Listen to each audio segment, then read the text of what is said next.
যাদের নামাজ পড়ার সময় দুনিয়াবি চিন্তা মনে আসে বা নামাজে অমনোযোগী তৈরি হয়, তারা ভিডিওটি শেষ পর্যন্ত দেখার অনুরোধ রইল।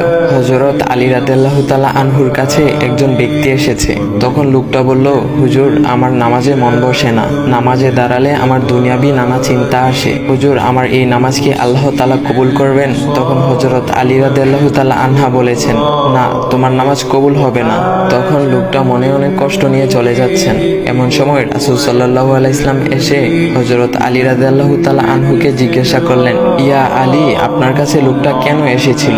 এসে দেখি মন খারাপ করে চলে গেল। কেন, কি হয়েছে আমাকে বলুন। তখন আলী রাদিয়াল্লাহু তাআলা আনহু বলেন, তিনি আমার কাছে জানতে এসেছেন যে নামাজে দুনিয়াবি চিন্তা আসলে নামাজ হবে কিনা। আমি বলেছি, না, তোমার নামাজ কবুল হবে না।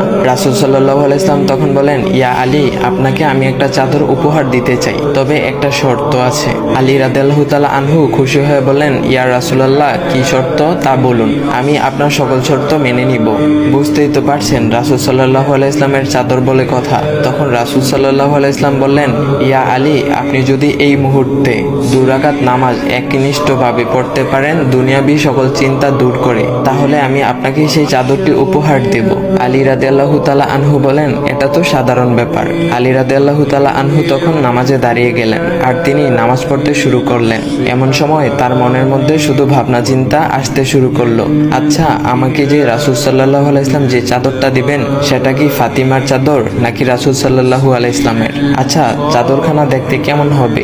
এই বিভিন্ন বিষয় নিয়ে ভাবতে লাগলেন। তিনি ভুলেই গেছেন যে দুনিয়াবি চিন্তা নামাজে আনতে রাসূল সাল্লাল্লাহু আলাইহি ওয়াসাল্লাম নিষেধ করেছেন। এর মধ্যে আলী রাদিয়াল্লাহু তাআলা আনহুর নামাজ পড়া শেষ। আলী রাদিয়াল্লাহু তাআলা নামাজ শেষ করে রাসূল সাল্লাল্লাহু আলাইহি ওয়াসাল্লামকে বলতেছেন, ইয়া রাসূলুল্লাহ, আমি আপনার শর্ত মেনেছি, এখন আমাকে চাদরখানা উপহার দেন।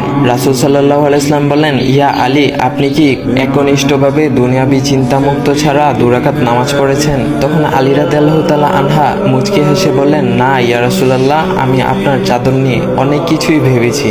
তখন রাসূল সাল্লাল্লাহু আলাইহি ওয়াসাল্লাম বলেন, ইয়া আলী, নামাজ তোমারও হয়েছে, আর তুমি যাকে নামাজ হবে না বলে ফতোয়া দিয়েছো, তার নামাজও আল্লাহ তাআলা কবুল করে নিয়েছেন।